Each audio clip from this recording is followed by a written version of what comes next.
বেশি আপডেট হচ্ছে, আমরা বলতে পারি কি ডেভিয়েশন গুলো কি হয়ে যাবে, কমে আসতে পারবে।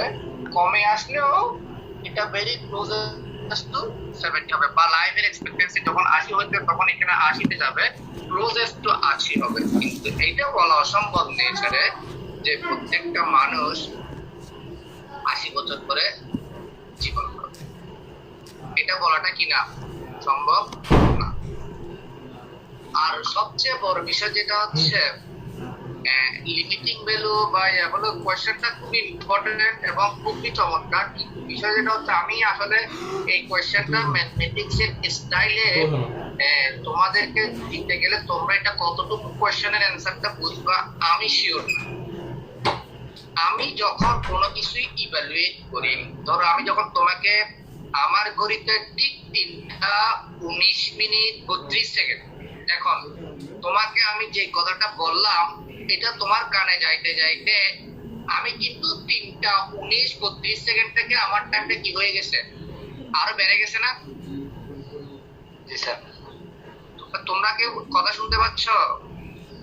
জি স্যার, শুনতে পাচ্ছি। ধরো আমি যে সময় একটা জিনিস দেখলাম, এক্সামিন করলাম, এটা আমি রেকর্ড করতে করতে তোমাকে ইনফর্ম করতে করতে সময়টার সাথে ওই ডেটাটা পাস হয়ে নতুন ভ্যালু আমি পেয়ে গেছি। ধরো এখানে ইকুয়াল টু 1 সেকেন্ড, তবে টি ইকুয়াল টু 1 সেকেন্ডটাতে আমার ভ্যালুটা এটা। টি ইকুয়াল টু 1 সেকেন্ডে যখন আমি এটা রেকর্ড করতেছি তোমাকে জানাচ্ছি, সেই সময়ে ফাংশন আরো কিছুটা টাইম মাইক্রো স্কেলে, খুবই ছোট স্কেলে আরো কিছু টাইম ক্রস করতে এটা এদিকে চলে আসবে না, এদিকে চলে আসবে না, আর একটু টাইমটা বেড়ে এদিকে চলে আসবে। তখন সে স্বাভাবিকভাবে এখানে কোনো না কোনো ভ্যালু দিবে, সেটা আর আগের জায়গাতে থাকে। এবং আমার টাইমটা এবং তোমার টাইমটা ভেরি রিলেটিভ, অনেক মাইক্রো স্কেল, অনেক ছোট স্কেলে। যার কারণে পৃথিবীতে আমরা যত কিছুই মেজার করি, খুব ন্যূনতম জিনিস, খুবই কম পরিমাণে জিনিস হচ্ছে অ্যাবসলিউট, খুবই কম পরিমাণে জিনিস হচ্ছে কি absolute. Most of the time আমরা যা পড়ি রিয়েলিস্টিক লাইফে স্টোকাস্টিক ইভেন্ট সবচেয়ে বেশি। স্টোকাস্টিক ইভেন্টের জন্য আমরা যে ক্যালকুলাস করতেছি এটা নরমাল ক্যালকুলাস। স্টোকাস্টিক ইভেন্টের জন্য একটা স্টোকাস্টিক ক্যালকুলাস আছে। তোমরা গুগলে গেলে দেখবা, গুগলে দিয়ে একটু দেখিও স্টোকাস্টিক ক্যালকুলাস, এখানে দেখবা এরকম লেখা আছে ইটো ইন্টিগ্রেশন, ইটো ক্যালকুলাস, এরকম অনেকগুলো জিনিস আছে। এগুলো ভেরি ইন্টারেস্টিং একটা টপিক, এগুলো আমাদের এখানে পড়ানো হয় না। তো ইটো ইন্টিগ্রেশন এবং ইটো ক্যালকুলাস যেগুলো আছে সেগুলো দিয়ে স্টোকাস্টিসিটি মেজার করা হয়। এবং এই স্টোকাস্টিসিটি মেজার করার সময় এমন কিছু জিনিসকে ওরা কনসিডার করে যেখানে আননোন ইভেন্ট থেকে যায়। ধরো আমরা বাঁচতেছি, আমার যখন জ্বর হলো, জ্বরের কার জন্য আমি প্যারাসিটামল খেয়েছি, আমি সুস্থ হয়েছি। এটা যে শুধুমাত্র জ্বরের প্যারাসিটামল খাওয়ার পরে জ্বরটা সুস্থ আমি প্যারাসিটামলের কারণে হয়েছে, এটা নাও হইতে পারে। আমার ক্ষেত্রে আমি যে এনভায়রনমেন্টে ছিলাম, এখানে তাপমাত্রা, চাপ, প্রেসার, ভলিউম এমন ভাবে ছিল, হয়তো ওটার কারণে আমার স্বাভাবিকভাবে ভালো হয়ে যেতে পারে। অথবা আমার জ্বর যে কারণে হয়েছে সেই কারণে এমন কিছু কারণ ছিল যেখানে ভাইরাস, ব্যাকটেরিয়ার বাইরেও এনভায়রনমেন্টাল কিছু ফ্যাক্ট ছিল যেগুলোর প্রতি আমার শরীর খুব ভিন্নভাবে রিয়েক্ট করছে, যার কারণে আমার জ্বর আসছে। এরকম যেগুলো মানুষের কিনা প্লজিবল ইভেন্ট না, ওই জিনিসগুলোকে স্টোকাস্টিক ইভেন্টের মধ্যে কনসিডার করা হয়।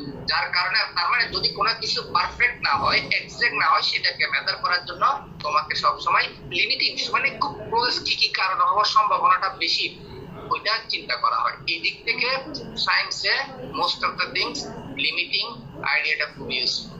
আমি জানি না পরের যে কথাটা বলছি এটা তোমরা কতটা বুঝতে পারছো বা বুঝছো। বাকি পর্দা ফেলে দাও। আর কোনো কোশ্চেন আছে?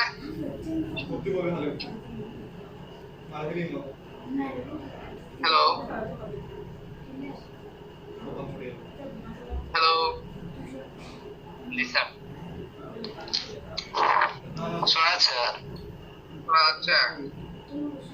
সিকোয়েন্স গুলো স্টেপ যখন আছে আচ্ছা মাকসুদুল আলম আছে নাকি দেখি তো আসসালামু আলাইকুম স্যার চেহারাটা দেখাও না পারবা নাকি এটাই অবসর বড় নাই নাকি ঘুমাইতেছ না স্যার আছে আমার এই ইয়েতে টেপ মারা আছে তো একটু ক্যামেরার সমস্যা স্যার দেখতে পাচ্ছেন এই তো তুমি তো হুজুর হয়ে গেছো জি স্যার তোমার দোয়া করনি স্যার কার জন্য দোয়া করবো ইসা চান না ইসা আসো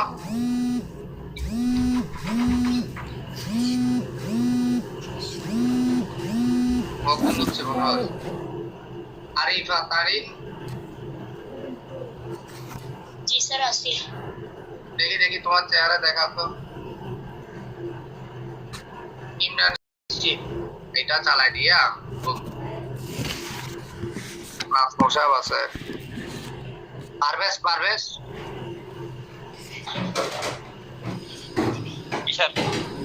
নূর হোসেন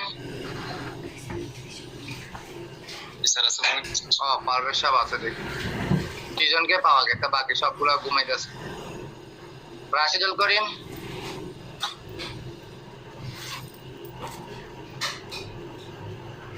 স্নিগ্ধা জি স্যার আছি আছে না তানজিনা ইউসুফ আলী জি স্যার আছি দেখ এখন তোমরা দেখো কত তোমাদের মধ্যে কতজন জয়েন করে ঘুমাইতে চলে গেছে সো খুব ডিগার্ডেড হ্যাঁ আচ্ছা যাই হোক আমরা শুরু করে সো আজকে মোস্ট অফ দ্য টাইমস আমরা ডেরিভেটিভস নিয়ে ডিসকাস করব এবং ডেরিভেটিভস এর প্রাথমিক আইডিয়াগুলো তোমাদের জানা আছে আমি ওখান থেকে জানা আছে ধরে করেই শুরু করব কিছু প্র্যাকটিক্যাল থিওরামস ডিসকাস করে শেষ করব তো ডেরিভেটিভস অফ ফাংশনস আমি ডেফিনিশনগুলো পড়বো না এগুলো অলমোস্ট আগের মতোই যখন কোনো একটা ফাংশন f অফ x দেওয়া থাকবে আমরা এই x টা মেট্রিক স্পেস ধরে নিব x নট একটা পয়েন্ট মেট্রিক স্পেসের মধ্যে তো x নট যদি x নট এর দিকে অ্যাপ্রোচ করে f of x minus f of x not equal to আমরা কি লিখব f প্রাইম অফ x এইভাবে লিখি না হ্যালো স্যার লিখি f prime of x not আমি এইভাবে লিখে কোন পয়েন্টে ইয়া করতেছি ডিটারমিনে রেট অফ চেঞ্জটা x নট পয়েন্টে আমরা ডিটারমাইন করতেছি এটা f অফ x এটা f অফ x নট আর এটা x minus x not x নটটা হচ্ছে এখানে x নটটা হচ্ছে এই পয়েন্টটাতে x অ্যাপ্রোচ করতেছে কোন দিকে এটার দিকে আই মিন এই x নট এটা হচ্ছে the derivatives of the function f at x not আগে তোমরা এরকম করে দেখছিলা আগে মনে হয় তোমরা f of x plus h minus f of x over h এইভাবে দেখছিলাম মনে হয় আগে না লিমিট h tends to 0 তো এটা হচ্ছে বেসিক্যালি f of x যদি তুমি চিন্তা করো আর এটা হচ্ছে f of x নট যেটা আগের বিন্দু এটা পরের বিন্দু আর কি x equal to x not plus h এভাবে চিন্তা করলেও হয়ে যায় তাহলে h সমান হয়ে যাবে তোমার x minus x not h না লিখে অনেকে x মাইনাস x নট লিখতে পারে just same idea So finally, f is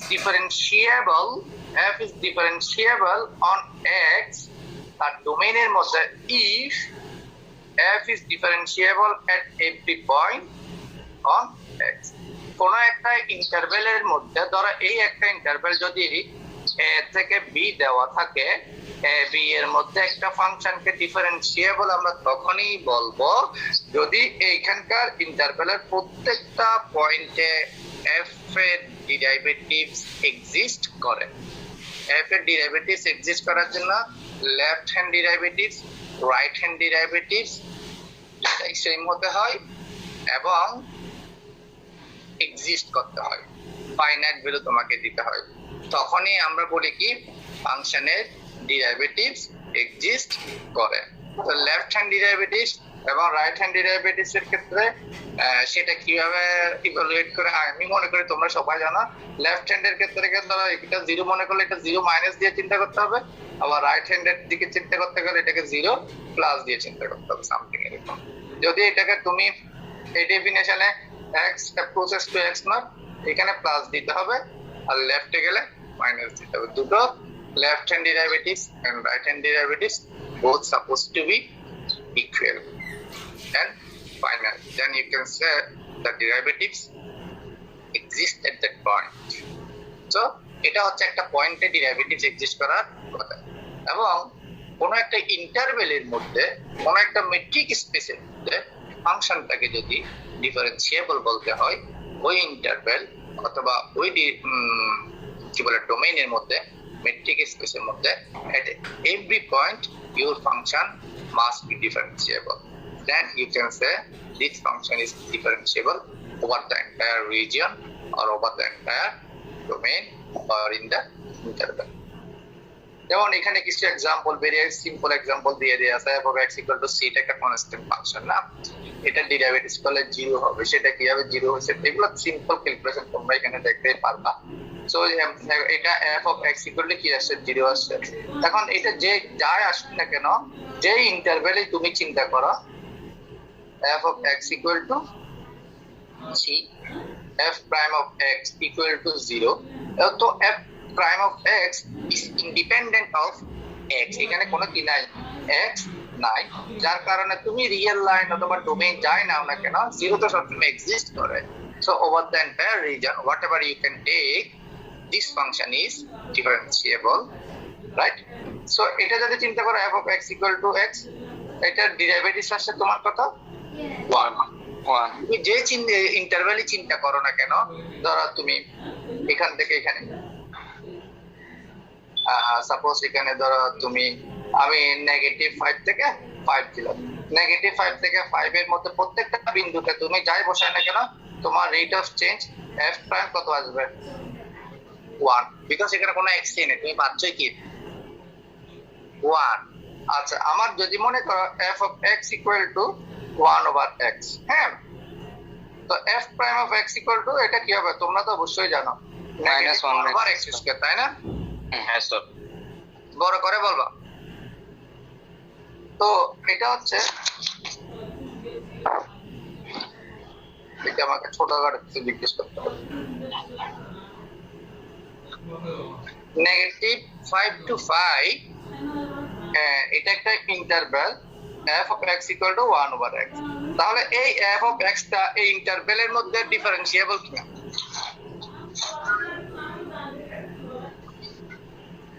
hello sir differentiable হবে না, বুঝি নাই, বড় করে জিরোতে ডিফারেন্সিয়েবল হবে না। ডিফারেন্সিয়েবল হবে না স্যার, জিরোতে হবে না। আর কেউ?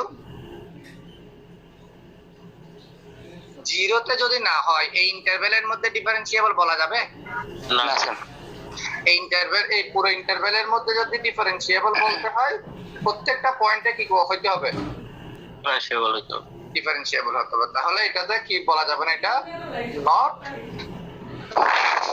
Able, right? Yes sir. Continuity বললে ক্লোজ ইন্টারভ্যাল বলে, আর ডিফারেন্সিয়েবিলিটি বলে ওপেন ইন্টারভ্যাল বলে। কেন? তাহলে এটা কোশ্চেনটা তোমাদের কাছে থাকতো, তোমরা নেক্সট ক্লাসে আমাকে পরে এসে বুঝিয়ে দিবে, ঠিক আছে? এখানে আরেকটা एग्जांपल দিয়ে দিয়েছে f of x equal to x, এটা এখানে আছে। সো এটা একটা পলিনোমিয়াল ফাংশন, পলিনোমিয়াল আর ডেরিভেটিভ সবসময় রিয়েল লাইনে এক্সিস্ট করে, এটা মনে রাখবা। পলিনোমিয়াল ফাংশন, হ্যাঁ, পলিনোমিয়াল ফাংশনের ক্ষেত্রে পলিনোমিয়াল হইতে গেলে কিন্তু এই x এর পাওয়ার গুলো কখনো ফ্র্যাকশন হইতে পারবে না, তোমার এক্সপ্রেশনের মধ্যে ফাইনাইট নাম্বার অফ টার্মস থাকতে হবে, and each and every exponent supposed to be integer, then you can say it is a polynomial, and polynomial function always continuous and differentiable over the region of space. তুমি real line চিন্তা করো, whatever যা চিন্তা করো, ওই যে এক্সাম্পলটা আমি এখানে দিছি এটা এখানে আছে। তো এটা ডিফারেন্সিয়েবল না, কোথায়? জিরোতে এটা ডিফারেন্সিয়েবল না। সো ওরা এই রিয়েল লাইন থেকে জিরোটাকে কি করে দিছে, সেট হিসেবে বিয়োগ করে দেখাইছে। এটা আর এর মধ্যে ডিফারেন্সিয়েবল নয়, কিন্তু আর থেকে যদি তুমি কি করেন আরেকটা সেটের থেকে মাইনাস সাইনটাকে এভাবে দেখাইছে, আমরা এটা প্রথম দিকে ডিসকাস করছিলাম সেট সাবট্রাকশন। এটাকে যখন তুমি এরকম করে লিখেছো তখন এটার মধ্যে এটা কি ডিফারেন্সিয়েবল। যদি তোমাকে দেয় মানে এই ইয়াটা দিয়ে দিছে, বলছে find out the interval or find out the domain where this function is differentiable. Hello? G sir. যদি বলে এরকম suppose find out the interval in R where f of x equal to 1 over x is differentiable. পারবা? শুধু পারলে হবে না, এই অ্যানসারটা ঠিক এরকম করে লিখতে হবে। এরকম করে লিখার ওয়েটা যদি না জানো টাপা, এরকম করে লিখার ওয়েটা না জানলে টাপা। সেট থেকে সেটকে বিয়োগ করতে হয়, সেট থেকে এলিমেন্টসকে কখনো কি করা যাবে না, বিয়োগ করা যাবে না। এটা আমরা প্রথম দিকে যখন একেবারে কথা বলেছিলাম তখন ওখানে এই জিনিসগুলো ছিল, সেটের সাবট্রাকশন, সেটের এডিশন, এগুলা।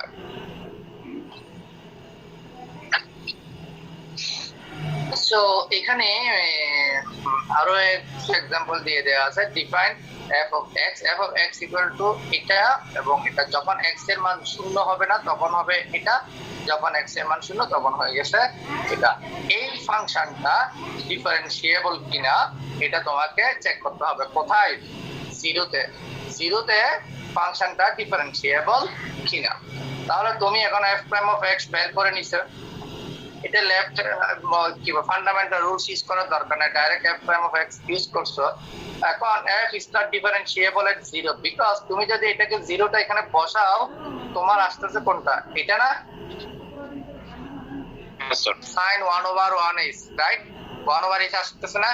যদি এই সেট প্রসেস টু 0 আসে তখন তুমি কোনো ফাইনাইট ভ্যালু পাচ্ছ না, যার কারণে এই ফাংশনটা জিরোতে কিনা।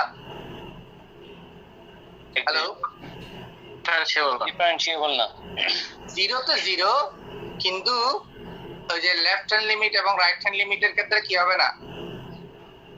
জিরো হবে না, ইনফিনিটি বা সামথিং আনডিফাইন্ড চলে আসবে, যার কারণে এটা এক্সিস্ট করবে না।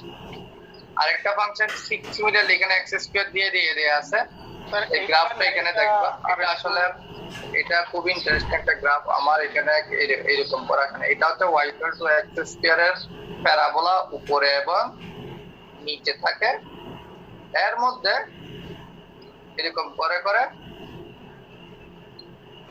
ইয়া করতে থাকে। মানে এটা এসে জিরোতে এসে কি হয়ে যায়?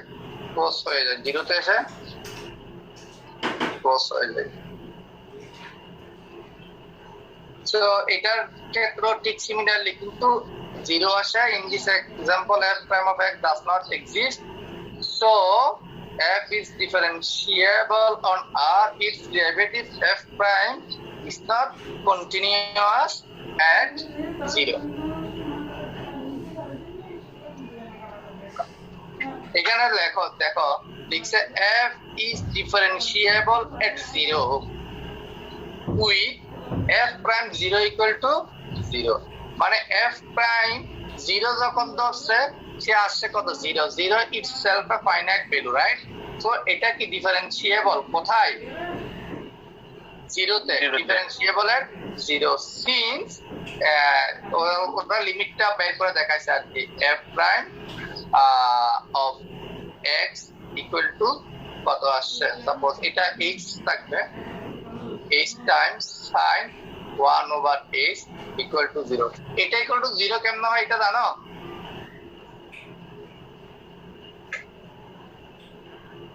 হ্যালো, কোনটা? আমি যে লিমিটটা ইকুয়াল টু 0 লিখে ফেলছি এটা কেমনে হয় জানো? হ্যাঁ স্যার জানি। বলো তো। স্যার ওটা হচ্ছে sin 1/h divide by 1/h দিতে হবে, একটা তো এটার ভ্যালু 1 হয়ে যাবে। তো 1 হওয়ার কথা, তাহলে 0 কেমনে? এরপরে আরেকটা আচ্ছা তোমাদের তো আগেও বলেছি আমি সাইন এবং হচ্ছে আমরা অন্তরীকরণ তাহলে করি জাস্ট স্যান্ডউইচ দিলাম। তো 1 0 হবে আর sin ইচ্ছে 1 হবে, তো 0/1 = 0। আমার মোবাইলটা দেখো তো।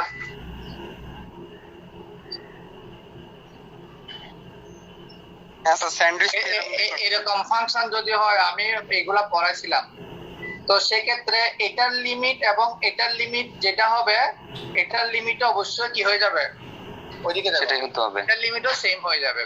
এটাকে স্যান্ডউইচ থিওরাম বলতো, তাই না? তো আমরা কি জানি, sin 1/h plus equal to 1 plus equal to negative 1, এটা আছে না? জি স্যার এটা হয় কি না? হয় স্যার।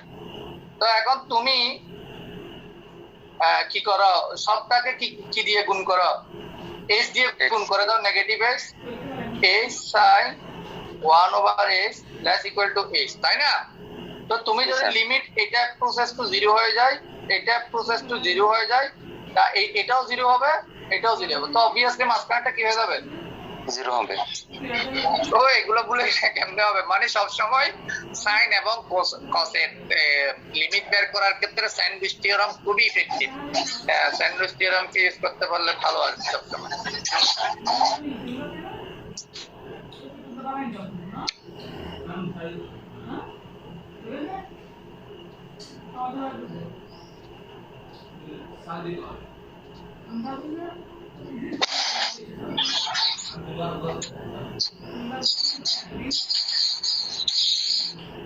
আচ্ছা, ডেরিভেটিভস এর লিনিয়ার অ্যাপ্রক্সিমেশন ভেরি মানে ইন্টারেস্টিং একটা টপিক। মানে আমরা অ্যাপ্রক্সিমেট করার জন্য ডেরিভেটিভস কে ইউজ করব। আবার অ্যাপ্রক্সিমেশনটা কি রকম, লিনিয়ার অ্যাপ্রক্সিমেশন। ধরো আমার যদি এরকম একটা কার্ভ থাকে, তো আমি এই পয়েন্টের আশেপাশে যদি অ্যাপ্রক্সিমেট করতে চাই, সেটা কি লিনিয়ার অ্যাপ্রক্সিমেশন হবে নাকি কার্ভের উপর অ্যাপ্রক্সিমেশন হবে? হ্যালো, ক্ষুদ্র দূরত্ব হলে তো লিনিয়ার অ্যাপ্রক্সিমেশন হবে। না তুমি কার্ভের উপর করতে গেলে সেটাতে কি করতে পারবে? এখন তুমি যদি এটাকে যদি অ্যাপ্রক্সিমেট করতে চাও, লিনিয়ারলি অ্যাপ্রক্সিমেট করতে চাও, এখানে এরকম করে একটা স্ট্রেট কার্ভ কি থাকবে, স্ট্রেট লাইন থাকতে হবে এট লিস্ট। এই স্ট্রেট লাইনের উপর যদি তুমি অ্যাপ্রক্সিমেট করো পয়েন্টটাকে ধরো, তখন সেটা হবে কি লিনিয়ার অ্যাপ্রক্সিমেশন। কথা কি বুঝতে পারছো তোমরা? হ্যালো, আবার বলেন। না স্যার, মানে লিনিয়ার অ্যাপ্রক্সিমেশন কি, অ্যাপ্রক্সিমেশন তো অনেক রকমের হতে পারে। কার্ভ স্টাইলে যদি তুমি অ্যাপ্রক্সিমেশন নাও, সেটা অনেক আপস এন্ড ডাউন হবে। লিনিয়ার অ্যাপ্রক্সিমেশন নিলে অ্যাপ্রক্সিমেশনটা অনেক বেশি ক্লোজ হবে। হ্যাঁ হ্যালো, আমি তো ক্লাস নিয়ে ইয়া করবো আর কি, 5টার দিকে একটু কাজের থেকে যাবো। আমার স্যার এসে বললো তুই কোথায় থাকবি, আমি 5টা পর্যন্ত ক্লাস নিবো আর কি, 5টার পরে ফ্রি হবো। আচ্ছা, ওকে ওই ট্যাবটাতে ইয়া করো, ওইটা চার্জারটা খুলে আবার লাগাই দাও। মানে আমার যদি কার্ভের উপরে আমি অ্যাপ্রক্সিমেশন নেই, কার্ভ যেরকম ফ্ল্যাকচুয়েট করে অনেক বেশি ভ্যালু এর জন্য, আমার অ্যাপ্রক্সিমেশনটা হয়ে যাবে এরর বেশি, বিকজ অ্যাপ্রক্সিমেশনও এরকম হয়ে যাবে। সাপোজ আমার যদি এরকম থাকে, হ্যাঁ, তো আমার সাপোজ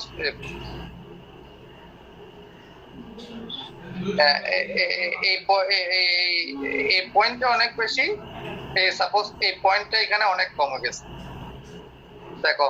তো এটা দুইটা ক্লোজেস্ট পয়েন্ট, হ্যাঁ, এই ক্লোজেস্ট পয়েন্টের জন্য অ্যাপ্রক্সিমেশন নিতে গেলে এখানে এররটা অনেক বেশি হবে। যদি আমি এরকম স্ট্রেট লাইনের উপর অ্যাপ্রক্সিমেশন নেই, এখানে একটা পয়েন্ট, এখানে একটা পয়েন্ট, তোমার অ্যাপ্রক্সিমেশনটা অনেক বেশি কি হবে, এরর ফ্রি হবে। যার কারণে অ্যাপ্রক্সিমেশনের জন্য সবসময় linear approximation is the best way. এখন কথা হচ্ছে লিনিয়ার অ্যাপ্রক্সিমেশন করার জন্য আমরা কি করব, লিনিয়ার অ্যাপ্রক্সিমেশন করার জন্য আমরা চেষ্টা করি সব সময় ডেরিভেটিভটাকে ইউজ করার জন্য। এই derivative always N useful way for a linear approximation. হ্যাঁ, ফর এ লিনিয়ার অ্যাপ্রক্সিমেশন এটা ডেরিভেটিভস এর খুব ইউজফুল একটা ওয়ে। তো সেক্ষেত্রে দেখো আমি শুধুমাত্র ইয়াটা লিখলাম, আগে যে ডেরিভেটিভস এর ইয়াটা তোমরা জানো, আমি ওটা লিখি f prime of x not equal to f of x minus f of x not, আর এখানে x minus x not। হ্যাঁ, তো আমি যদি এটাকে এভাবে লিখি f prime of x not x minus x not plus f of x not equal to f of x, এভাবে লেখা যায় না? হ্যালো, এটা লেখা যায় কিনা? জি স্যার যায়। তো এটার সাথে যাবে স্যার। তো এটা একটা সিমিলারিটি আছে। আমরা x নট এবং x নট এর জায়গায় c plus s c f prime of c r of s, r of s এটাকে তোমরা বাদ দিলে এই তিনটা টার্মস আর এই টার্মসগুলো সেম না?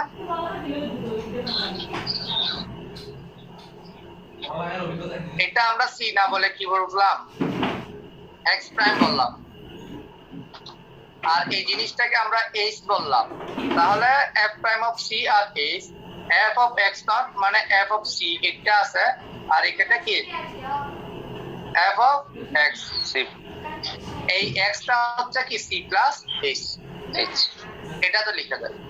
এখন দেখো এই r অফ h যে নাম্বারটা আমরা ধরছি এখানে লেখা আছে r অফ h এর মান যদি অনেক বড় হয় এইটা ডেরিভেটিভস হতে ডেরিভেটিভস এর সমান হবে না। এই এক্সপ্রেশনটা ডেরিভেটিভস এর সমান হবে যদি এই r অফ h এর মান 0 হয় বা ভেরি ক্লোজ টু 0 হয়, রাইট? যদি r অফ h এর মান এখানে 1 আসে, 2 আসে, 3 আসে, যে কোনো একটা বড় অ্যালজেব্রিক বা নিউমেরিক ভ্যালু আসে, this expression can never be equal to at the derivatives of a function at c. তো কথা হচ্ছে এটাকে তুমি ডেরিভেটিভস হিসেবে ইউজ করতে পারবা as long as the function r of h approaches to 0, approaches to 0। r of h যদি 0 হয়ে যায় এটা পুরোটা কি হয়ে যাবে? ডেরিভেটিভস হয়ে যাবে। এখন অ্যাপ্রক্সিমেশন দেখো, তাহলে এটাকে অ্যাপ্রক্সিমেট করতে হবে ভেরি ক্লোজ টু 0। এখন এটা কত তাড়াতাড়ি 0 এর দিকে চলে যায় ওটা আমাকে লুক আফটার করতে হবে, কারণ h itself approaches to 0। এখন আমাকে দেখতে হবে r of h approaches to 0, কোনটা আগে 0 এর দিকে যাচ্ছে, কোনটা আগে 0 এর দিকে যাচ্ছে। কথাটা বুঝতেছো কিনা দেখো, এইসব ডেরিভেটিভস তো h approaches to 0, রাইট? ডেফিনেশনে তো r of h যে টার্মসটা আমরা এটা নিছি সেই এডিশনাল টার্মসটা যদি আরো বেশি ফাস্টার হয় এই s এর চেয়ে, তখন কি হবে? এটা সত্য হবে। এখানে এই কথাগুলো ডিসকাস করা হয়েছে।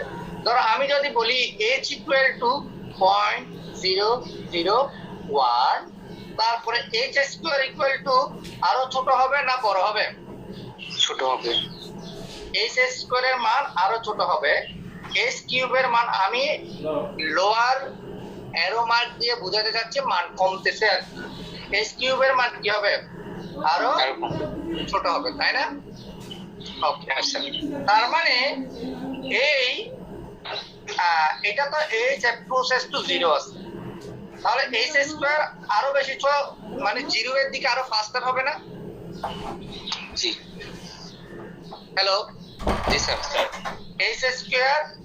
h স্কয়ারের চেয়ে h কিউব ফাস্টার, কোনটা মানে গতি দেখো, কোনটা 0 এর দিকে যাওয়ার গতি বেশি হবে?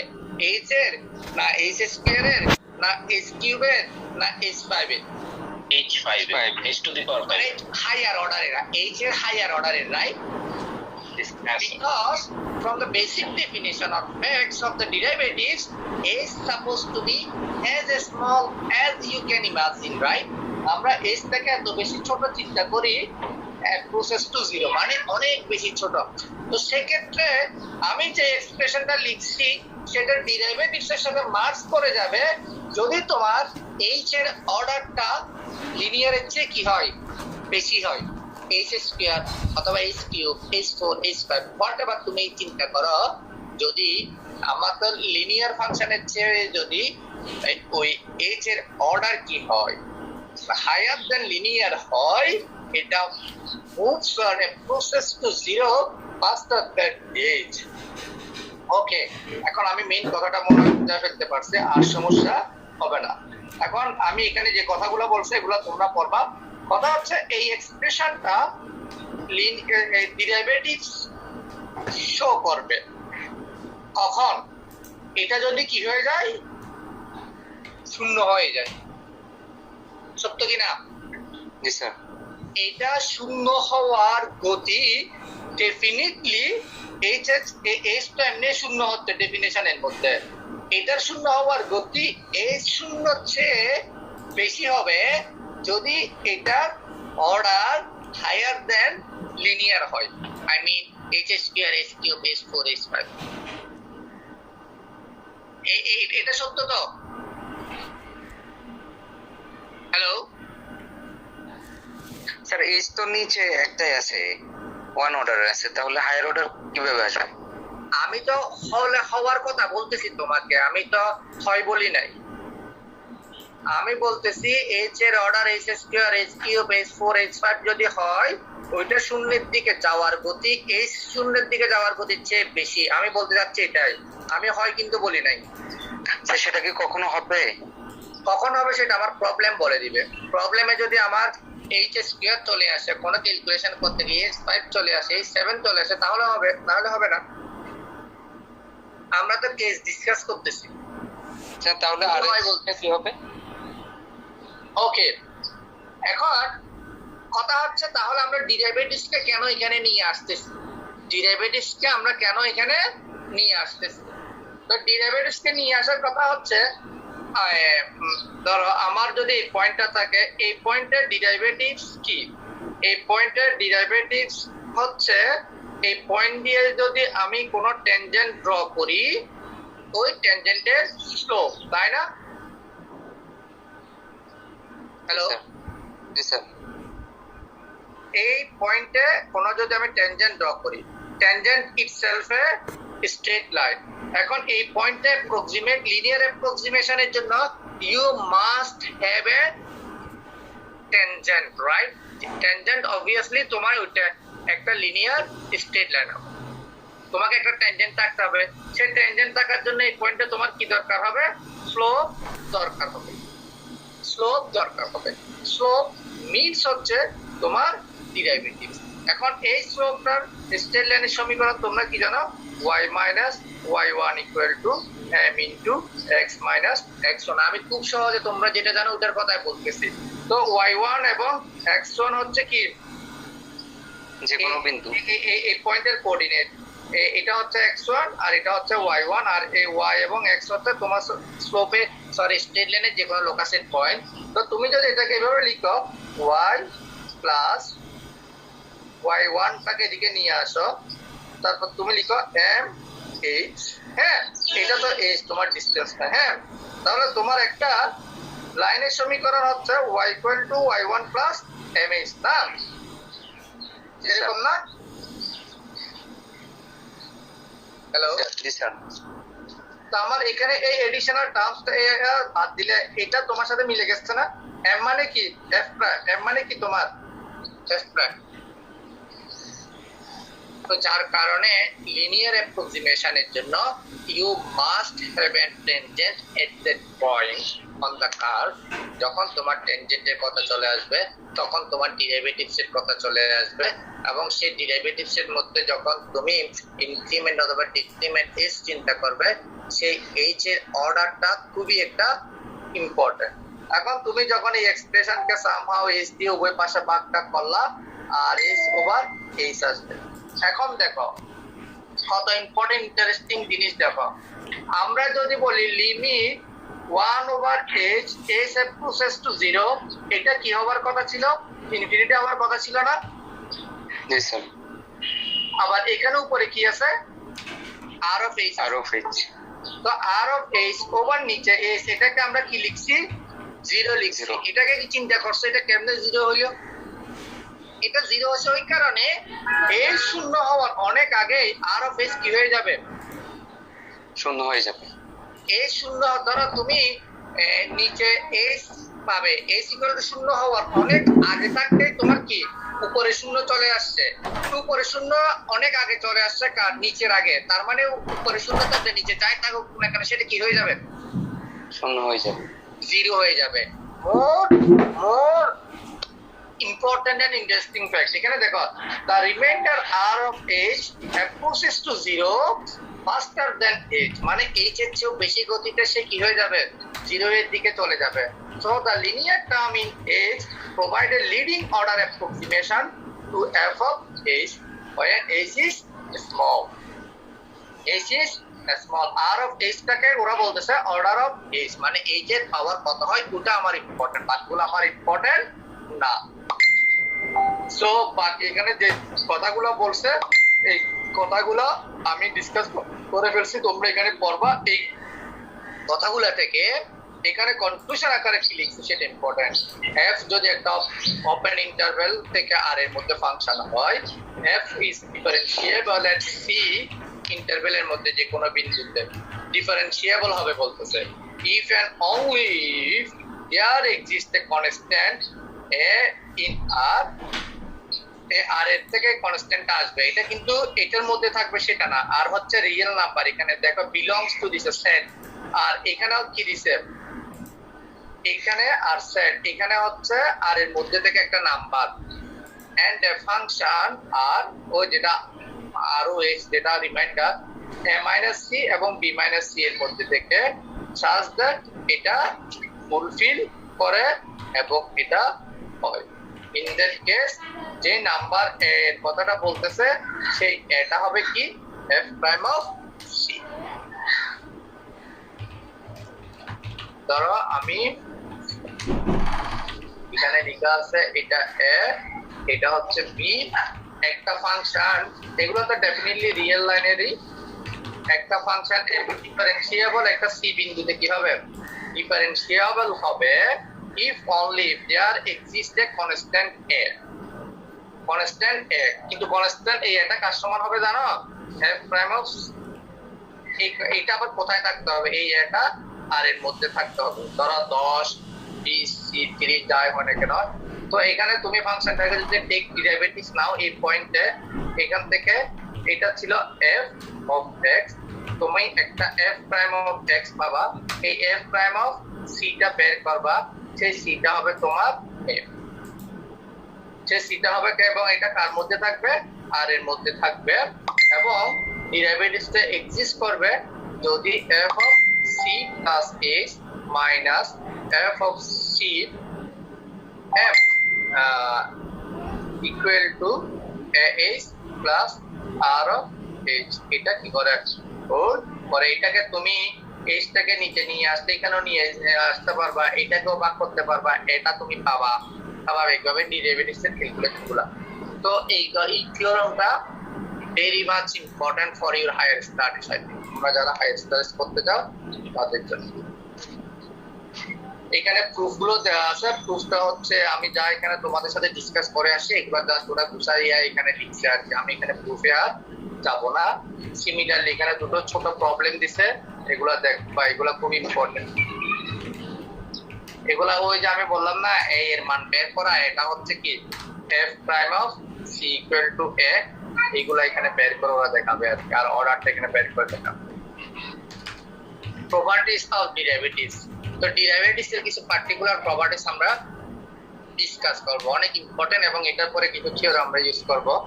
একটা থিওরাম দেখো, f is differentiable at c, একটা ইন্টারভ্যালের মধ্যে c, f is continuous। যদি ডিফারেন্সিয়েবল হয়, f ডিফারেন্সিয়েবল যদি হয়, f ডিফারেন্সিয়েবল হলে অবশ্যই f কি হবে? কন্টিনিউটি হতে হবে। বাট কন্টিনিউয়াস হলে কিন্তু ডিফারেন্সিয়েবল হবে, সেটা বাধ্যতামূলক নয়। না, মানে তুমি ডিফারেন্সিয়েবল ইমপ্লাই করে কি কন্টিনিউটি, কিন্তু কন্টিনিউটি কন্টিনিউয়াস হলে ডিফারেন্সিয়েবল হতেও পারে, আবার নাও হতে পারে। এটা চান্স কি তোমার 50-50, কিন্তু এটা হলে এটা কি হবে? অবশ্যই হতে হবে আগে থেকে। তো এটা কনক্লুড করতে পারে কোন একটা ফাংশন কোন একটা ইন্টারভ্যালের মধ্যে ডিফারেন্সিয়েবল, মানে ফাংশনটা ওই ইন্টারভ্যালের মধ্যে অবশ্যই কন্টিনিউয়াস, কিন্তু কন্টিনিউয়াস হলে ডিফারেন্সিয়েবল নয়। বিকজ আমি যদি তোমাকে বলি এই ফাংশনটা y equal to mod of x, হ্যাঁ x plus 0 আর এটা y, এই 0 পয়েন্টে এটা কিন্তু কন্টিনিউয়াস, তাই না? বাট কি না, ডিফারেন্সিয়েবল না। কন্টিনিউয়াস ফাংশন মানে যে ডিফারেন্সিয়েবল হতে হবে নট লাগবে, বাট ডিফারেন্সিয়েবল হলে এটা অবশ্যই কন্টিনিউয়াস হবে। সো এটা প্রুফটা এখানে আছে। এখানে তোমাকে একটা অ্যাপ্রক্সিমেশন নিচ্ছে, অ্যাপ্রক্সিমেশন ধরে নেওয়ার পরে ওরা প্রুফ করে দেখাচ্ছে এটা ইকুয়াল টু এটা, তার মানে এটা কন্টিনিউটি প্রমাণ করে দিচ্ছে।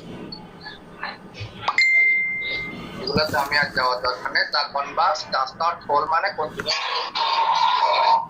এটা না বুঝাতে চাইছে। এখানে আরেকটা বিষয় আছে, দেখো a function above is continuously differentiable in AB, it and continuously differentiable মানে C1 continuous মানে কি ফার্স্ট টাইম ডেরিভেটিভস এর জন্য বলতে C1 continuous in AB if it is differentiable in AB and f prime of AB in R is continuous. So এই properties গুলো অবশ্যই পড়বা। তোমাকে যদি বলে suppose write down two properties of a differentiable functions, তো এইগুলা প্রপার্টিজ গুলো অবশ্যই কি করতে হবে, জানতে হবে। সাপোজ এগুলা কনক্লুশন আকারে জানতে হবে। Write down to properties of differentiable function। তখন তুমি যদি না জানো না পড়া পারবে। এবং এই টাইপের কি কোশ্চেন আমার সাইড থেকে সবসময় অলওয়েজ কোশ্চেন এইভাবে যাবে, লম্বা লম্বা প্রুফ করা প্রমাণ করা, এগুলো আমি normally algebraic properties, algebraic properties মানে কম্পিউটেশন করা, আর এগুলো হচ্ছে তোমার জিওমেট্রিক্যাল অথবা অ্যানালাইটিক্যাল প্রপার্টিজ। অ্যালজেব্রিক প্রপার্টিজ হচ্ছে যদি ডিফারেন্সিয়েবল হয়, কে যদি একটা রিয়েল নাম্বার কনস্ট্যান্ট থাকে, দেন ওই ফাংশনটাকে স্কেলার দিয়ে গুণ করা, দুটো ফাংশনের যোগফল, দুটো ফাংশনের গুণফল সবগুলো কি হবে, ডিফারেন্সিয়েবল হবে। মানে কোন একটা ফাংশন যদি কোন একটা পয়েন্টে suppose f of x equal to x square, এটা differentiable at x equal to suppose 5, মানে f prime of 5 equal to তুমি সাম ফাইনাইট ভ্যালু পাচ্ছ, এবং ফাংশনটাকে যদি তুমি যে কোনো মাল্টিপল দিয়ে গুণ করো 10x স্কয়ার, এটা কি 10 টাইমস f of x, একটা স্কেলার, এটাও কি হবে ডিফারেন্সিয়েবল। এরকম f যদি ডিফারেন্সিয়েবল হয়, g যদি আরেকটা ফাংশন ডিফারেন্সিয়েবল হয়, f plus g, f minus g, নতুন ফাংশন যেটা হবে সেটাও ডিফারেন্সিয়েবল হবে। f and g এই দুটো ফাংশনে কি হবে, ডিফারেন্সিয়েবল হবে। এগুলোর প্রুফ আছে কিন্তু বইতে। আমার কাছে প্রুফের চেয়ে এই কনক্লুশন রেজাল্টগুলো ইম্পর্টেন্ট। প্রুফ অ্যাজ ইউজুয়াল আমরা যেটা ডেরিভেটিভ বের করি না, f of x plus h minus f of x, নিচে লিখে h লিমিট x h এর প্রসেস যেভাবে ওইগুলো দিয়ে সাম বেসিক ক্যালকুলেশন করে প্রুফ করে। বাট প্রুফ আমি জানি যে এই হিসাব নিকাশ এগুলো তোমরা খুব ভালো পারো, কিন্তু হিসাব নিকাশ ভালো পারাচ্ছে কনক্লুশন আকারে এই জিনিসগুলো তোমাদের মাথায় রাখতে হবে।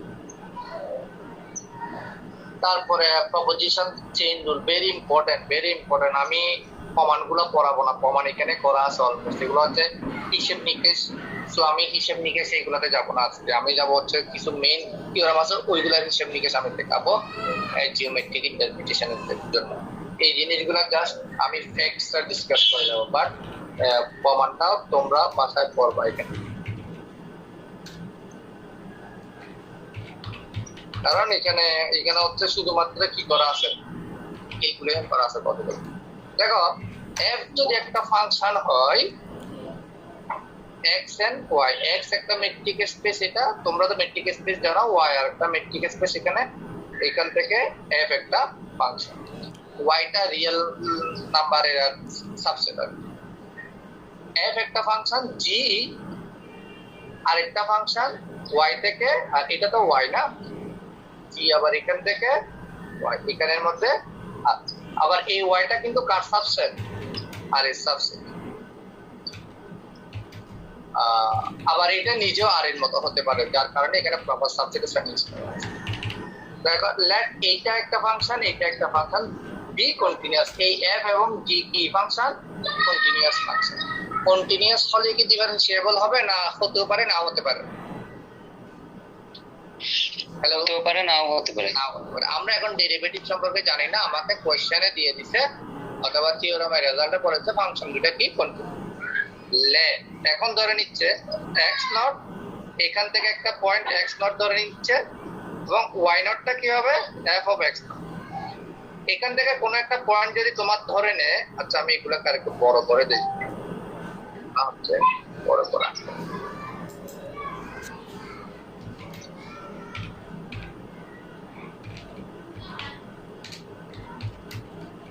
এগুলো, এটা বাইরে রাখি, এটা x, এটা y, আর এটা হচ্ছে r। এখান থেকে যদি তুমি একটা পয়েন্ট x নট ধরে নাও, y নট হচ্ছে এখানে, y নট ইকুয়াল টু তুমি কি পাবা, f অফ x নট, আর এটা হবে কি g অফ y নট, তাই না? x নট, x এর মধ্যে y নট হচ্ছে f of x not. f is differentiable at x not. দেখো ওরা এটা বলতে, সাপোজ f এই ফাংশনটা যদি x নট পয়েন্টে ডিফারেন্সিয়েবল হয় and g is differentiable at y not, এই পয়েন্টটাতে এই g ফাংশনটা ডিফারেন্সিয়েবল, দেন হচ্ছে কনক্লুশন রেজাল্ট হিসেবে কি করছে, মানে এর আগে দেখো ফাংশন দুটা কন্টিনিউয়াস ধরে যে কোনো কন্টিনিউয়াস, তো দুটো কন্টিনিউয়াস ফাংশন দুটো ডোমেইনের মধ্যে ডিফারেন্সিয়েবল ধরে নিচ্ছে, যেমন কন্টিনিউয়াস ধরে নিচ্ছে, কন্টিনিউয়াস ধরে নেওয়ার পরে ডিফারেন্সিয়েবল ধরে নিচ্ছে, দেন বলতেছে g of f তো নতুন ফাংশন না, g of f এটা তো কম্পোজিট ফাংশন। হ্যালো স্যার, তো g of f নতুন ফাংশনটা ডিফারেন্সিয়েবল এট x নট। দেখো g of f নতুন ফাংশন যেটা, সেটা প্রাথমিক প্রথম যে x নট পয়েন্টটা ধরেছিলে সেই x নট পয়েন্টে ডিফারেন্সিয়েবল, এন্ড এটা derivative equal to g of f নতুন যে ফাংশনটা পাবে তার ডেরিভেটিভ ওই y পয়েন্টের অরিজিনাল দুটো পয়েন্টের এটা কি ডেরিভেটিভ বের করার সমান হবে। এটা কি বুঝতে পারছো? মানে ফাংশন দুটো কন্টিনিউয়াস এবং যদি কি হয় ডেরিভেটিভ থাকে ডিফারেন্সিয়েবল হয়, তাদের কম্পোজিট ফাংশনে কি হবে, ডিফারেন্সিয়েবল হবে, এবং সেই কম্পোজিট ফাংশনের ডেরিভেটিভস এর মান এইটার সমান হবে g প্রাইম এখানকার যে পাবে আর x প্রাইম এখানে ছিল, এই দুটার ভ্যালুর সমান হবে। অথবা এটাকে এইভাবেও লেখা যায়, ধরো আমি f যদি মনে করি, f মনে করলাম f of x square, g মনে করলাম 2 অফ x, তাহলে g অফ f সমান কত হবে আমার? Hello hello, g of f কত হবে কেউ বলতে পারবা? 4x square. 4x স্কয়ার কেমনে হবে? না না স্যার, 2x স্কয়ার হবে। f সমান কত, x স্কয়ার না? জি স্যার। হ্যাঁ জি স্যার। তো এটা থেকে কত বসবে হবে? স্যার এখন 2x এর জায়গায় এরকম হওয়ার কথা নাকি ভুল হচ্ছে? ঠিক আছে স্যার। হ্যাঁ আমি নিয়ে জানি না, আমি আন্দাজের উপর লিখছি, এমনি আমি লিখছি বলে ঠিক হবে, চিন্তা করিও না। ঠিক আছে স্যার। হ্যাঁ ঠিক আছে স্যার। আচ্ছা যা হোক, আমি মনে করলাম ভুল হতে পারে, ঠিক আমি জানি না, কিন্তু তোমরা একটু চেক করে নাও। তো এটা নতুন একটা ফাংশন, এটা আসলো না? জি। নতুন ফাংশন তো এটা। তো এই নতুন ফাংশন g অফ f এটার ডেরিভেটিভস হবে কত 4x না? জি স্যার। তো বলতেছে এই g অফ f নতুন ফাংশন যেটা আসছে সেটা ডিফারেন্সিয়েবল হবে কখন? যদি এই f পয়েন্টটা x নটের ডিফারেন্সিয়েবল হয়, g পয়েন্টটা এই x নটের ইমেজ যেখানে ছিল সেখানে ডিফারেন্সিয়েবল হয়। যদি এই দুইটা পয়েন্টে ডিফারেন্সিয়েবল হয় তাদের কম্পোজিট ফাংশনটা এই পয়েন্টে ডিফারেন্সিয়েবল হবে, ডেরিভেটিভস তুমি পাবা। তো এই ডেরিভেটিভস এর মান কত হবে? আমরা ডেরিভেটিভস বের করার পর x 2 3 এখানে যদি তুমি কি বসাও x এর মান 2 3 বসাও তোমার তো ডেরিভেটিভস এর সেই ভ্যালুটা তুমি কত পাবে? সেই ভ্যালুটা হবে g এটাকে ডেরিভেটিভস করার পরে, যেমন g কে ডেরিভেটিভস করার পরে এই পয়েন্টটি ইভালুয়েট করতে হবে, f কে ডেরিভেটিভস করার পরে এই পয়েন্টটি ইভালুয়েট করতে হবে, তাদের দুটো গুণফলে সমান, অথবা ওদের পার্টিকুলার ভ্যালুগুলো এখানে বসে এটার সাথে গুণ করবে। মানে থিওরেমের বেসিক ফ্যাক্টসটা ক্লিয়ার কিনা দেখো জিওমেট্রিক্যাল। হ্যালো জি স্যার। আমি ধরে নিতে পারি তোমরা বুঝছো আমার কথা, স্টেটমেন্টটা বুঝলে হয়েছে। এখানে ক্যালকুলেশন কি আছে এগুলা সব স্টেট ফরওয়ার্ড, এখানে ক্যালকুলেশন দেয়া আছে, ওগুলা হচ্ছে ম্যাথমেটিক্সে প্রুফ করার জন্য। এই জিনিসগুলো অনেকে প্রুফ করছে অনেক আগে, এগুলো অনেক আগে। আমি এই জিনিসে সময় বেশি দেওয়ার পক্ষপাতী না, আমি পক্ষপাতী ওরা কি প্রমাণ করছে ফ্যাক্ট, মেইন জিনিস ওটাকে আমি মাথায় রেখে আমি নতুন কোনো কাজে এগুলোকে ইউজ করতে পারি। খালি এই যেমন এই ওরা কিভাবে প্র্যাকটিস প্রমাণ করছে এগুলো এখানে দেয়া আছে, আর এগুলো হচ্ছে সিম্পল ক্যালকুলেশন। বাট ওরা যখন প্রথমে এটা বের করছে, থিওরেমটা প্রুফ করছে, দ্যাট ওয়াজ দ্য গ্রেট। আর এটা যখন আমি আর খালি তুমি পৃষ্ঠার পর পৃষ্ঠা লিখে প্রমাণ করে দেখা যায় কি আমার মাথা নতুন কোনো চিন্তা করে না, এটা যেটা করে গেছে এটাটা আমি আর তুমি লিখতেছি।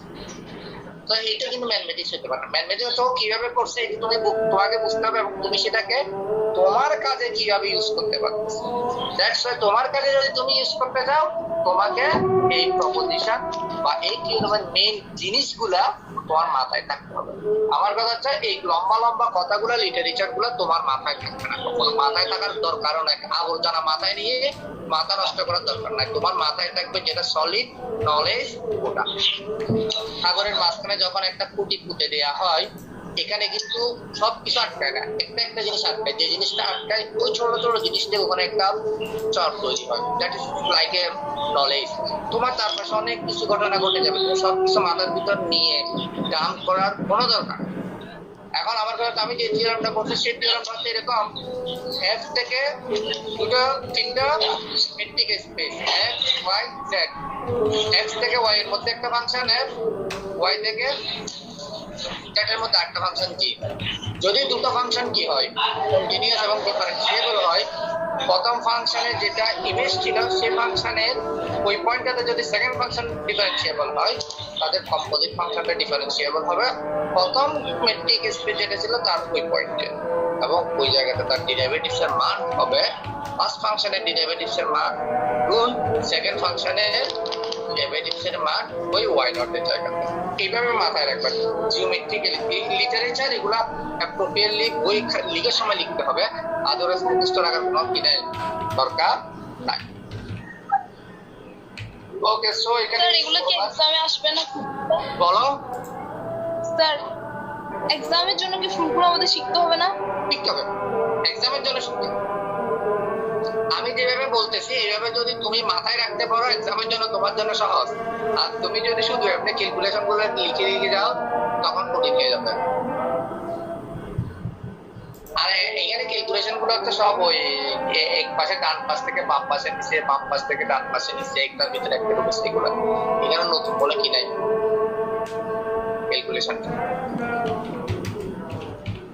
করোলারিটা হচ্ছে specific form of this function এটা বলে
আর তোমরা সবাই সুস্থ আছো তো?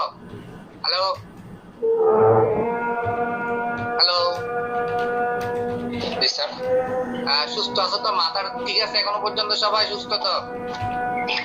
আলহামদুলিল্লাহ স্যার। হ্যাঁ, একটু আওলা জ্বালা লাগবে এইসব অ্যানালাইসিস করতে গেলে, মাঝে মধ্যে ফান করবো। আমার এক বন্ধু ছিল, ও হচ্ছে ধরো ও হচ্ছে জর্ডানের আমেরিকাতে বড় হয়েছে, পড়াশোনা ওখানে আর কি। তো সে বলতেছে, সে এরকম একটা কথা বলে ফুটবল মানে আরাবিয়ান দেশের মানুষগুলো আবার ফুটবল খুব পছন্দ করে।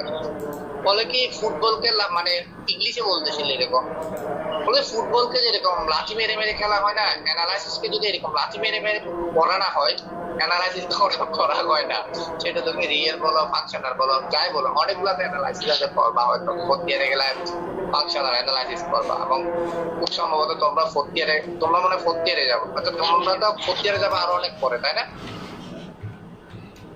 তোমাদের আগে আরেকটা ফোর্থ ইয়ারে শুরু হয়ে যাবে, তাই না? জি স্যার। থার্ড ইয়ার পরীক্ষা চলতেছে, ওরা তো ফোর্থ ইয়ার শুরু করে দেবে। ওদের পরে তোমরা ফোর্থ ইয়ার শুরু করবা, তাই না? নাকি তোমরাই ফোর্থ ইয়ার শুরু করবা?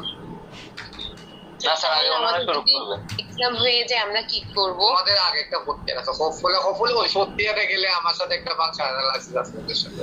আর এসব মানে খুব কি বলে বদারিং কোর্স গুলো কেমন জানে আমার ভাগ্যে পড়ে, আমি জানি না এখানে কেন আমার এইগুলো।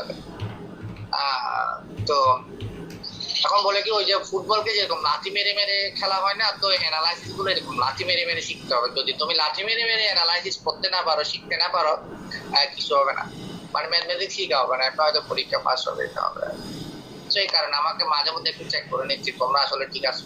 কারণ আমি আজকে অনেক ফাস্ট চলবো, প্রথম দিকে অনেক সময় নষ্ট করেছি, প্রথম দিকে একটু চাপ করতে সময় লাগে এই কারণে। তো এখানে আরেকটা কি আছে, প্রপোজিশন আছে, ভেরি ইম্পর্টেন্ট। এটা কোনোভাবে স্কিপ করা যাবে, এবং এই কারণে স্কিপ করা যাবে না বলে এটা আমি হোমওয়ার্ক হিসাবে দিয়ে দিচ্ছি আর কি, বাসায় পড়ার জন্য, ঠিক আছে না?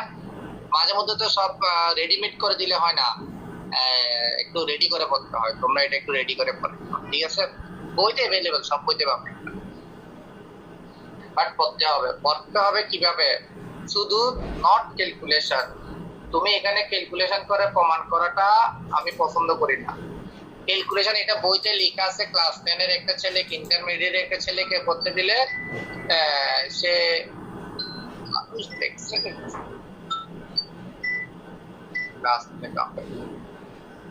তুমি যখন কি করবা, ক্যালকুলেশন দেখবা, বুঝবা, এটা বুঝার দরকার না, এগুলো দেখেও বুঝে ক্যালকুলেশন গুলো 1 থেকে বি, বি এর থেকে সি, 2 সমীকরণ যোগ করছে, ডি করছে। তোমাকে বুঝতে হবে as a mathematician, you need to get the facts cause lying behind your theorem. Geometrically যে জিনিসটা তোমার মাথায় ঢুকাতে হবে, কি হচ্ছে না হচ্ছে ওরকম, তোমার পিকচার যেরকম চোখের সামনে ভাসে ওরকমটা বাঁচতে হবে, তাহলে থিওরাম জিনিসগুলো এগুলো তোমার মাথায় থাকবে। তোমার ভালো লাগবে, you can enjoy this one. Otherwise এমনি ক্যালকুলেশন গুলো মাথায় ঢুকাইয়া মাথাটা খুবই দামি, এটা বুঝো তো, মাথা যে খুব দামি। হ্যালো, এই দামি মাথাটাকে আবর্জনা বা গার্বেজ মাথায় নিয়ে কখনো নষ্ট করে, কারণ দেখবা যখন যুদ্ধ লাগে সম্রাট আগের দিনে বলছে ওর মাথার দাম 2 কোটি টাকা, ওর মাথার দাম 10 কোটি রুপি, মাথার জন্য প্রাইস ডিক্লেয়ার করতো, হাত পায়ের জন্য কি করতো না, প্রাইস ডিক্লেয়ার করতো না। সো তোমাদের মাথাগুলো অনেক বেশি দামি, ওইটার কেয়ার নিও, আবর্জনা ঢুকে নষ্ট করে ফেলে না। আমি যেটা টার্গেট করে আসছি পড়ানোর জন্য, applications of mean value theorem, Rolle theorem, L'Hopital's rules, এগুলো তোমরা অবশ্যই জানো। বেসিক্যালি আমি মিন ভ্যালু থিওরাম এবং রোল থিওরাম পড়ানোর জন্য আগ্রহ নিয়ে বসে আছি এবং অলরেডি আমার 1.5 ঘন্টা চলে গেছে মনে হয়, বাকিগুলো ডিসকাস করতে করতে আজায় কোথায় বলছি বেশি। সো এইগুলো হচ্ছে অ্যাপ্লিকেশনস অফ ডিফারেন্সিয়েশন। সেখানে পড়তে গেলে আমি এই থিওরাম যেটা ইন্টারমিডিয়েট ভ্যালু থিওরামটা আছে, এই থিওরামটা কন্টিনিউটি চ্যাপ্টারে থাকে, কন্টিনিউটি চ্যাপ্টারে ম্যাক্সিমাম টিচার পড়ায়, বাট আমি পছন্দ করি 3টে থিওরাম একসাথে পড়ানোর জন্য। মানে ইন্টারমিডিয়েট থিওরামটাকে আমি মিন ভ্যালু এবং রোলস থিওরামের সাথে কমিউনিকেট করে একসাথে পড়াই। ইন্টারমিডিয়েট ভ্যালু থিওরামের এখানে ঠিক সিমিলার, আমি ইন্টারমিডিয়েট ভ্যালু থিওরামের ক্ষেত্রে ক্যালকুলেশন গুলো পড়াবো না। ইন্টারমিডিয়েট ভ্যালু থিওরামের ক্ষেত্রে আমি জিনিসটা পড়ানোর চেষ্টা করবো, বাকিটা হচ্ছে তোমরা ক্যালকুলেশন গুলো এখানে দেওয়া আছে এখান থেকে পড়ে। এখানে বলতেছে এফ, দেখো ক্লোজড ইন্টারভ্যালে, এখানে দেখো ক্লোজড ইন্টারভ্যালে কন্টিনিউয়াস ধরে নিছে, ইনে অনেক ক্লোজ বাউন্ডেড ইন্টারভ্যাল, এটা ক্লোজড এবং বাউন্ডেড। যদি f prime a less than 0 হয়, f prime b greater than 0, ধরো আমি একটা ছবি আঁকলাম, এটা এ এটা বি, তো এটা তো ইন্টারভ্যালের মধ্যে, হ্যাঁ এটা তো 0, এটা এদিকে এক্স আর এটা এদিকে ওয়াই, এটা এ এবং এই এ বি এর মধ্যে। বলতেছে কি F of A less than 0, less than 0 মানে কি এটা ওয়াই অক্ষের দিকে থাকবে ভ্যালুটা, তাই না? Hello sir. আবার F of B greater than 0, F of B এই জায়গাতে তো ওয়াই অক্ষের উপরের দিকে থাকবে, তো দুটো ইন্টারভ্যালের এন্ডিং পয়েন্টে দেখো, একটা ওরা ধরে নিছে এটাও লেস দেন, এটা গ্রেটার দেন, তুমি উল্টাটাও ধরে নাও, সমস্যা নেই। তার মানে হচ্ছে একটা উপরে একটা নিচে, তাই অথবা এটাও ধরে নেওয়া যায়। Then there exist a point C F of C equal to 0, বলতেছে তখন এই ইন্টারভ্যালের মধ্যে এমন একটা পয়েন্ট থাকবে সি, যেখানে ফাংশনটা তোমার কি হবে 0 হবে, এটা এভিডেন্ট না? হ্যাঁ স্যার। ফাংশনটা কি বলছে, কন্টিনিউয়াস বলছে, তো কন্টিনিউয়াস ফাংশনটা যদি হইতে হয় সেটা যেভাবে যাকে এরকম করেও যেতে পারে, অথবা ডাইরেক্ট এরকম একটা স্টেটমেন্ট দিয়েও যেতে পারে, অথবা তোমার এরকম করেও যেতে পারে, তাই না? কন্টিনিউয়াস তো কোনো জায়গাতে কি থাকবে না, গ্যাপ থাকবে না। তো কোনো জায়গাতে যদি গ্যাপ না থাকে, ফাংশনের কাজটাকে তো এক্স এক্সিসকে ক্রস করে উপরে উঠতে হবে, অথবা উপর থেকে নিচে নামতে হবে, ঠিক কি না? হ্যাঁ স্যার, ঠিক আছে স্যার। তো উপর থেকে নিচে উঠুক বা নিচ থেকে উপরে যাক, যেখানে যাকে এক্স এক্সিসে কোনো একটা পয়েন্টে তো কাট করতে হবে, যেখানে ফাংশনটা এক্স এক্সিসকে কাট করবে ওই পয়েন্টে এফ অফ এক্স এর মান ইকুয়াল টু কত, 0 না? ওয়াই এর মান 0 না? হ্যাঁ স্যার, 0 হবে স্যার। কথা ঠিক কিনা? যদি একটা মানে এন্ডিং পয়েন্ট গুলা কথা বলতেছে, কিন্তু ইন্টারভ্যালের মধ্যবর্তী পয়েন্টে বলে না। যদি ক্লোজড এন্ড বাউন্ডেড রিজিয়ন হয় এবং এন্ডিং পয়েন্ট গুলাতে একটা এক্স এক্সিস এর উপরে একটা এক্সিস আরেকটা এক্স এক্সিস এর নিচে থাকে, তাহলে ওই ইন্টারভ্যালের মধ্যে এমন একটা পয়েন্ট থাকবে যেটাতে F of x equal to কি হয়, 0 হবে। 0 হয়। এবং F of x equal to যে জায়গাতে 0 হয় ওই জায়গাটাকে আমরা রিয়েল রুটস বলি না? ওখানে ফাংশনের রুট এক্সিস্ট করে বলি না? জি স্যার। ওখানে ওই ফাংশনের একটা রিয়েল রুটস ওখানে কি করবে, এক্সিস্ট করবে। এই থিওরামে এই কথাটাই বলছে। এটা আসলে খুব সস্তা থিওরামের মতো মনে হচ্ছে না? এটা কোনো থিওরাম বলে, এটা তো সবাই জানে। এটা এক্স এক্সিসের নিচে একটা এক্স এক্সিসের উপরে ফাংশনটা কন্টিনিউয়াস হয়, তাহলে ফাংশনটা এখান থেকে এখানে যদি তুমি গ্রাফটা প্লট করো, এক্স এক্সিসকে সে কোনো না কোনো জায়গাতে কাট করবে, যেখানে কাট করবে সেখানে F of x equal to 0, নাহলে তো সেটা ওয়াই এর উপরে তুমি ভ্যালু পাইতা। আসলে অনেক ইম্পর্টেন্ট। সো আমি থিওরামটা পড়াচ্ছি না, এখানে প্রুফ করে নেবা যে কোনো একটা বিষয় এবং গ্রেটার দেন 0 অপর বি লেস দেন 0 যে কোনো একটা কেস কনসিডার করে, কিন্তু জিনিসটা মাথায় থাকতে হবে, সেটা হচ্ছে বাউন্ডারি পয়েন্টগুলোতে যদি পজিটিভ এবং নেগেটিভ ভ্যালু কন্টিনিউয়াসলি পাও, ফাংশন যদি কন্টিনিউয়াস হয়, ইন্টারভ্যালের মাঝখানে এমন একটা পয়েন্ট সি থাকবে যেখানে f of x equal to 0, that gives you the real roots of the functions. তারপরে এই এক্সাম্পল গুলো হচ্ছে সিমিলারলি এখানে যে কথাগুলো বলছে সে কথাগুলো রেফার করে এক্সাম্পল গুলো এখানে দিয়ে দেয়া আছে, এগুলা সব হোমওয়ার্ক হিসেবে বাছাই করবা, এগুলা সব ডিসকাস করা আছে ফ্যাক্টস। আমি যেগুলো অলরেডি মুখে এখানে কথায় বলেছি সেগুলো এখানে ওরা বলছে, এই দেখা f of negative 2 less than 0, f of 2 greater than 0, এখান থেকে এটা কনসিডার করতেছে, তারপরে ওরা এগুলা কনক্লুড করবে, এগুলো একটু বাছাই করবে। এটা হচ্ছে ইন্টারমিডিয়েট থিওরেমের আমার দা জেনারেল স্টেটমেন্ট, ওটা আমরা পার্টিকুলার স্টেটমেন্ট করছিলাম ইন্টারমিডিয়েট ভ্যালু থিওরেম। এটা হচ্ছে জেনারেল স্টেটমেন্ট, কি বলতেছে f closed interval continuous function bounded interval for every d is strictly between f of a and f of b, there exists a point c f of x equal to, এটা বলতেছে এটা হচ্ছে মোর general form, এবং intermediate value theorem বললে এটাকে বলা হয়, ওটা হচ্ছে প্রাইমারি পার্সেন্ট, এটা